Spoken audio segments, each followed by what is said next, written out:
Notation systems in any language, and particularly in music, refer specifically to a family of instruments or even to a particular instrument. The more precise, coherent, and descriptive the system, the more specific and limited the relationship between the notation and the instrument becomes. These simple observations have become so self-evident in the era of computer languages that they hardly bear repeating except for the didactic purposes of explaining my work in music. The notation system produces a certain kind of music, the limitations of which are built into the music to be heard, and the notation system will not produce any other kind of music. There was a lot of experimenting that ended about 30 years ago based on the hypothesis that space equaled time in musical notation. These were experiments because in the traditional notation of Western music, space had never been equated with time except in transcription. The experiments were designed to determine if musicians could learn to read space as time. The experiments were not a failure. Apart from the simple fact that an experiment cannot fail, it may be shown to have been inadequate, misdesigned, or specious, but it cannot fail. Even the metaphorical use, such as the use of the term experimental to apply to musical notation, the results were spectacularly successful in teaching musicians that what they knew was not all of what could be known. Western music had reached a state of arrogance that was an embarrassment to everybody. Even to discover that space could not be related to time in notation was a great achievement spiritually for us all. What largely got thrown out or put aside for the time being was space as a notational ingredient. But what accrued as a result of everybody using the word space as a part of a musical idea was gradually the realization of the importance of space as a simple physical reality, sound apart from time, which notation had more or less been forgotten for its importance since the 18th century when concert halls were designed to make concert hall music sound like concert hall music. It is surely no coincidence for a musician that John Cage proposed that space equals time in notation during the same decade that architects discovered that they couldn't design concert halls anymore. So now we have space as a fully distinct concept in music, as exploited in the extraordinary works of Alvin Lucier and many others, and separately we still have time, which we still haven't fully come to grips with. One might observe that as a result of these experiments, the results entirely unforeseen, I think, while the experiments were being carried out, there was a kind of retrenchment. Composers got scared. Indeed, I know that many composers feel that a form of reaction came into music rather suddenly around 1970. The so-called lost 60s are, of course, not lost at all. They exist in the file cabinets of composers everywhere in America. What is lost is the musical thrill of the ideas being thrown around and the continuity between those ideas and what is happening now. The reaction came as return to traditional notation. When the reaction happened, composers were very divided among themselves as a group and divided within themselves as individuals, and there was actually a lot of suffering of feelings and political bitterness. One feared that we were on the road to old-fashioned modernism where one generation violently replaces its predecessor. I was personally scared, but in the last 30 years that seems to have healed. I see more diversity now than I could have ever imagined when all the experimenting started, so the experimenting was definitely a success. But we still do not have a notation for what we have as music. We invented a new kind of music in many forms, but we did not get a notation for it. As regards notation, we are about in the situation of the computer linguists who, for some reason or another, invent languages that cannot be commonly read among computers. We all know the most distinctive qualities of the music that is important to us now. We know how these qualities differ from what was important before and may become important again. We know extraordinary things, but we are unable to communicate them in a general way. We cannot generalize about them. We can offer an enormous number of specific examples: David Behrman, Philip Glass, Alvin Lucier, Gordon Muma, Pauline Oliveras, Terry Riley, Blue Jean, Tierney, Paul D. Marinas, Peter Gordon, Maggie Payne, David Rosenboom, Fast Forward, Tom Hamilton, Sam Ashley, Chris Mann, all friends of mine. The Names could go on to 1,000 without getting into differences among the works of any composer, but we cannot generalize this knowledge in a notational system. Thus, we shouldn't look for child prodigies in our time, and equally, we're all dizzy about what's going on. Personally, I think this is wonderful. I have an instinctive sympathy for anarchy at this moment, which I trust to be some form of self-preservation that I should take seriously. In the meantime, though, I have to compose music. That is, I have to figure out some way of writing things down so that I can have them around long enough for them to form themselves into some weird organism that didn't exist before but gives me a lot of pleasure. That's why I do it. I am bypassing entirely the question of communicating with another musician and focusing on the question of communicating with myself so that I can think. Nothing that I say then has anything to do with writing music that other musicians can read. I am usually happy with teaching people what my intentions are by making the sounds myself, or with the idea of preserving the music historically.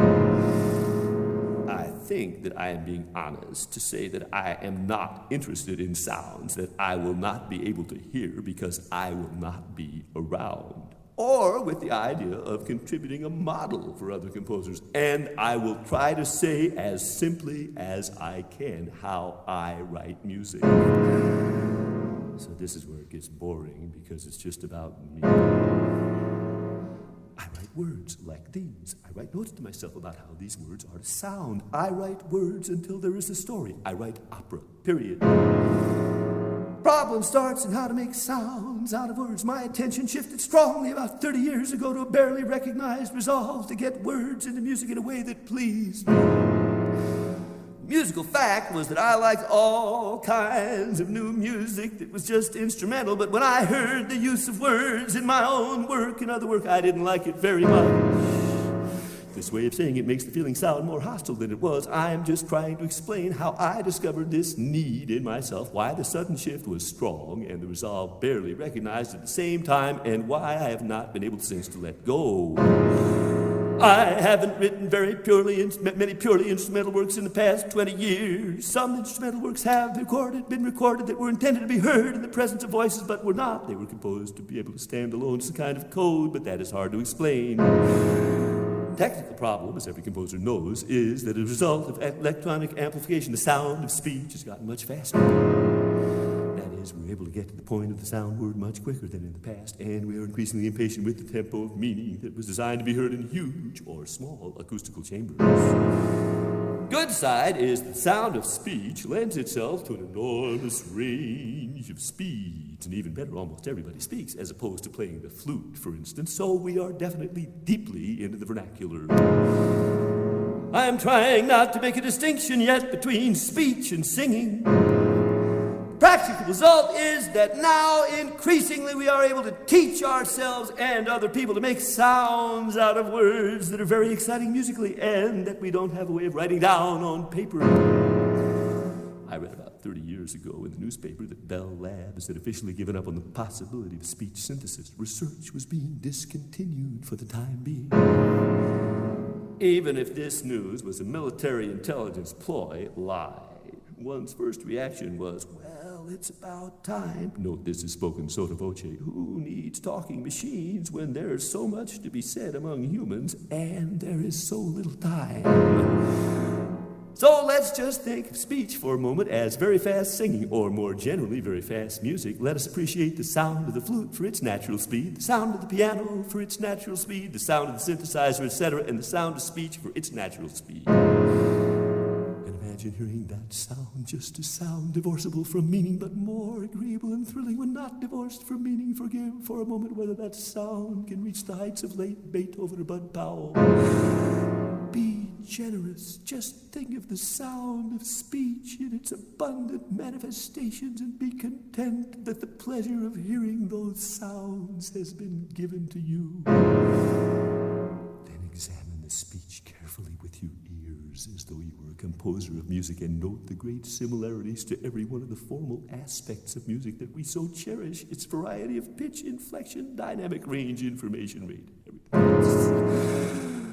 Note, too, that in speech you think in the language of music, e.g., you were conscious of, for instance, dialect, or how the sounds differ from what you expected. There are so many examples that every choice is a truism. The kid on the street corner with the box is listening to something that he obviously really appreciates. He dances, smiles, and sings along, every sign of a real and deep musical experience, and you can't understand a word, but the music is nice.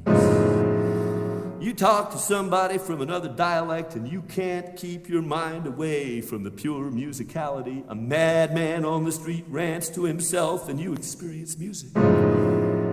Finally, you start hearing yourself like the person who must figure out what he or she looks like in motion in order to become a dancer. You have become a musician. Sorry, I've really got into explaining too much of this idea. Transformation of attention that I spoke of before can come from any direction. Of course, it can occur to humorists, crackpots, very serious composers. It cannot occur to people who have a tin ear. At the risk of boring even myself and not being able to finish, I have to tell an anecdote in order to give credit where credit is due. Transformation occurred to me because I found myself in a period of about 12 years in the presence of an amazing group of people who could really talk, the infamous and now legendary Once Group. Might have happened to me anyway, but historically it didn't. Between the years of 1957 and 1959, the concentrated period, we talked every day and every night in various combinations for many, many hours. Gordon, Mooma, Jackie, Mooma, Mary, Ashley, Ann Ware, George, Manny Pelly, Betty Johnson, Howard Borkin, Milton Cohen, Joseph Ware, Cynthia Liddell, Dick, Nick Bertoni, Blue Jean, Terry, and a bunch of other people who either had less stamina or just had something better to do. And I should mention among the great ones who didn't live nearby, but who were cherished as guests, Alvin Lucier and Mary Lucier in particular. I could hardly exaggerate the obsession with talking that developed as a virtuosity that everyone in the group became conscious of. I didn't cause it. It just happened in front of my ears, and I was there.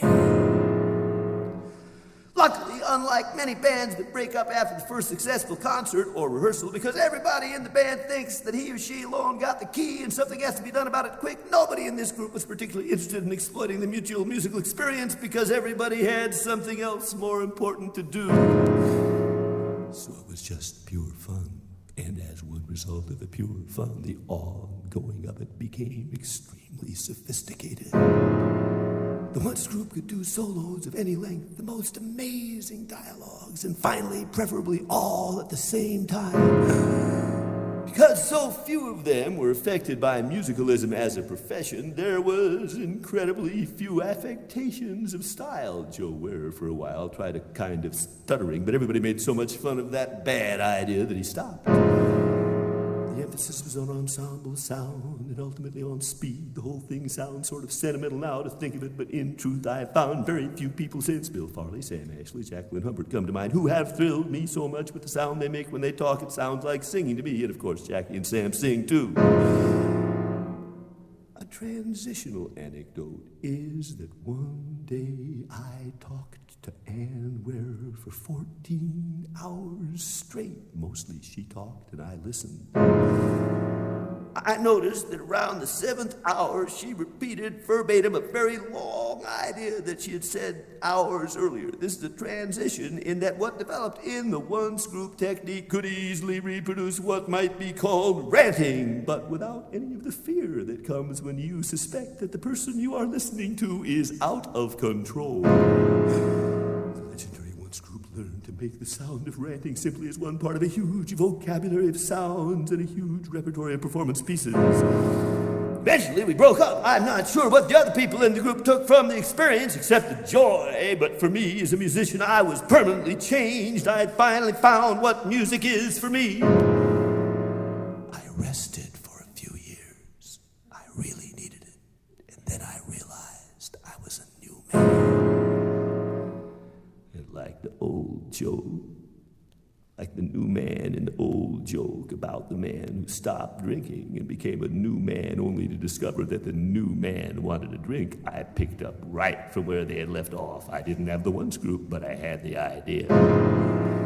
jump ahead in time to what's been going on for the past few years, the real operas with a plot such as it is. Thank you, Mr. Rockwell, and fuck you too. 2 hours a year for the past 22 years on average. 22? And I'm just beginning to get the hang of it. I age, but I don't grow up too bad.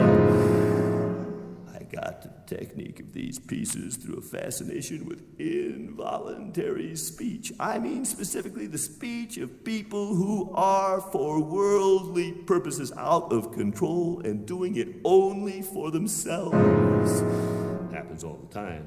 It happens to all of us, I think, some of the time, and to some of us all of the time. It is associated with sickness and real suffering. I don't mean to romanticize those parts of the phenomenon, but musically it can transcend sickness and suffering, and formally it is astounding.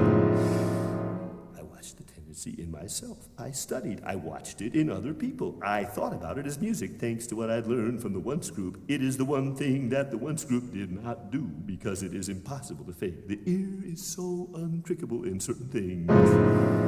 There's an area in human behavior whose boundaries are clearer than I would have imagined. In this area, speech and singing are inextricable. You exit the area in one direction toward the simple goal of making sense. You exit in the other direction towards making music. In the academic study of music, this area is acknowledged but treated gingerly.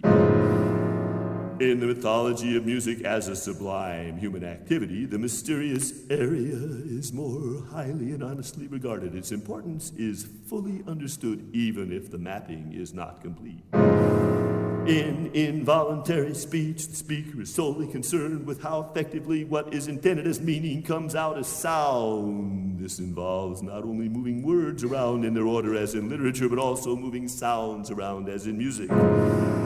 In its tamest form, we rehearse the tone of how the conversation is to begin, even as the telephone is ringing. In a more complicated form, we rehearse a joke or an anecdote without any scheduled intention of sharing it with another person, as if simply to come to understand it better.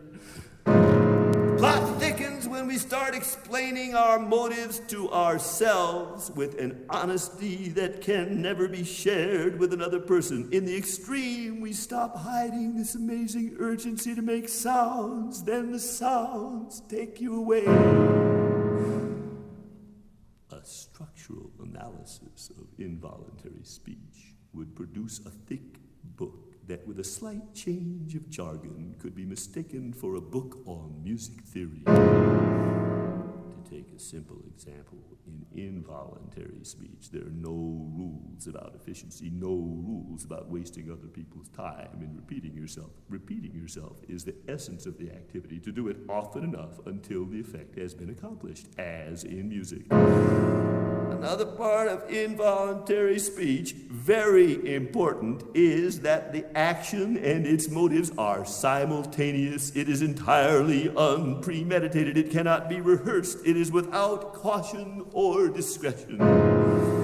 In involuntary speech, we all experience one of the deepest mysteries of music and all great athletic achievements, incidentally. The action that can be accomplished only at full speed, the action that is prepared and trying again, but never realized except in execution, the action that can be understood only in retrospect because total involvement of being is required and there is nothing left of us to stand aside and observe. We are at one with ourselves. We are heedless. Get back to the question of notation. Improvisation is a without which in composing music in a traditional style. Try at the piano to get something down that is in your head. Try again, make a few notes, try again, keep adding things, most of the time hoping for the best, but without knowing in which direction the best is to be found. Try again, recognize some form emerging, make a few mental notes about the form. Try again, keep adding things, etc. This is not technically improvisation, but there is no other word for it. In fact, it is exactly the activity of involuntary speech. Go into your studio, lock the door, composer at work, sit down at the piano, blank paper on the stand, same process, same pain, get something nice to listen to. Poof, you're a composer, Lenny Bruce. Try this on the street with words. Notice how the traffic avoids you. Keep an eye peeled for the police. No wonder there should be no musicians or poets in the ideal republic.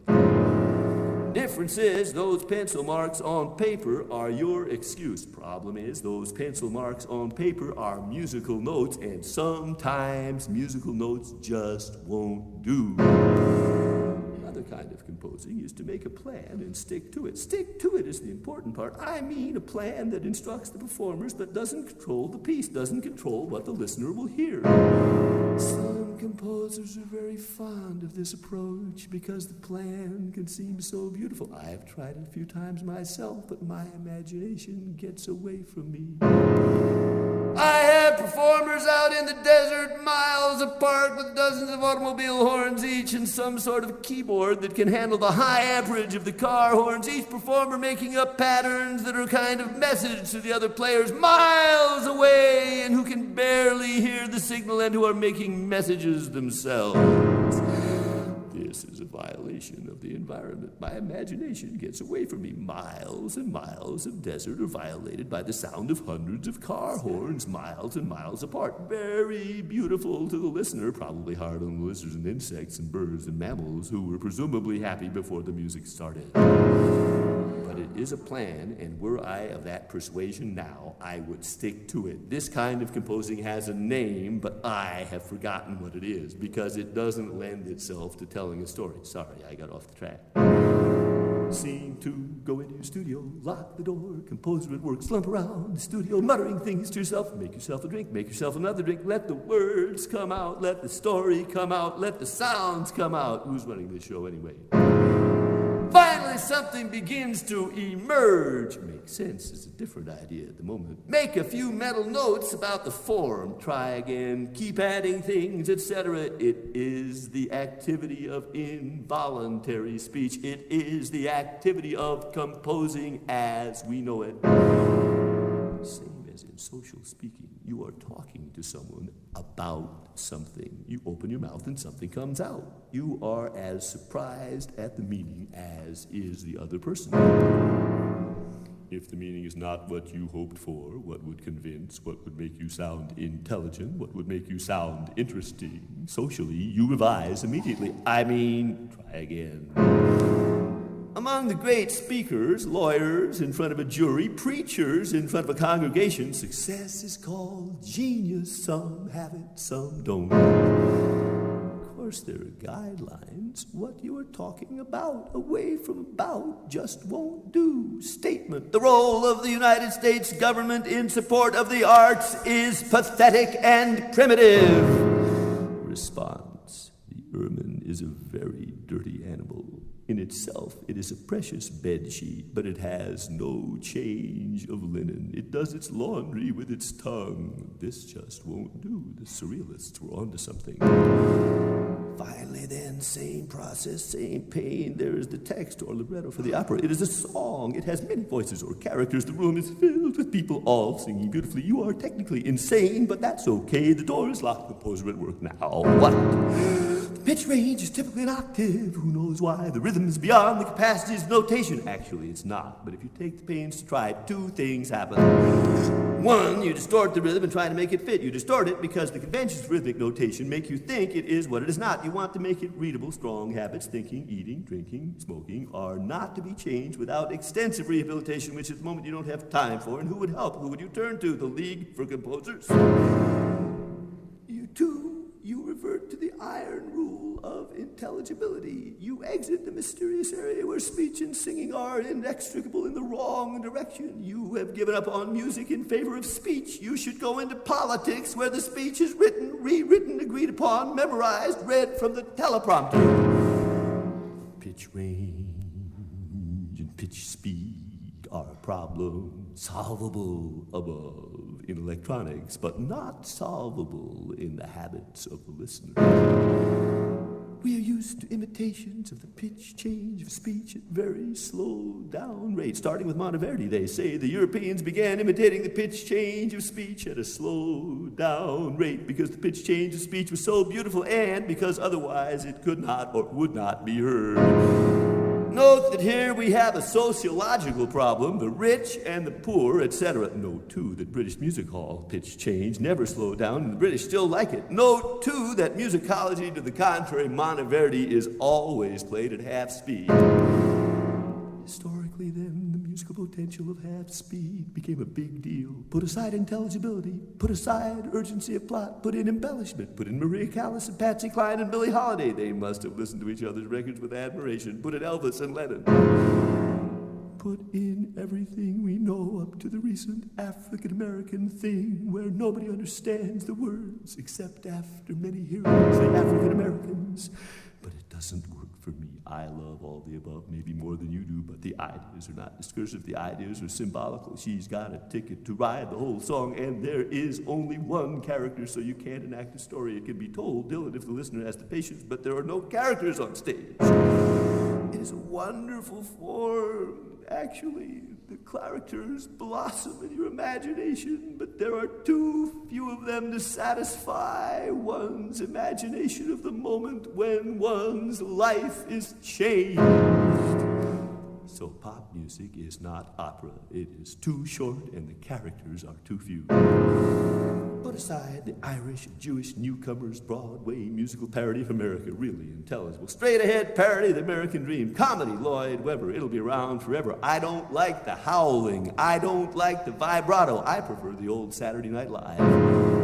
Harmony doesn't matter except for where you come from. 41 tones to the octave, great. 1 tone to the octave, great. Just intonation, great. Unjust intonation, great. Chinese opera, you have to be Chinese. First time you hear a mariachi band, you think they're playing out of tune. Those Mexicans. You hear 20 mariachi bands, one of my records, they're all out of tune in exactly the same way. They must be hearing it differently. Maybe it's me. Country music, impossible to imitate. Try it for yourself, not in public, please. European conductor won't conduct American orchestras. They don't play in tune. Harmony, it comes from the music. It comes from people making music together. When it's right, it's right. Everybody knows. Can't be said in words. Forget the books. They lie. Well-intentioned but provincial. From a time before we all knew each other and how different we can be. Keep the speed of speech because it is so beautiful. Keep the pitch range of speech. It can be exaggerated if you can do it without sounding like British music hall. Let the microphone take care of the details. Keep the urgency of the storytelling. Then you have become a character. You could be in an opera like me.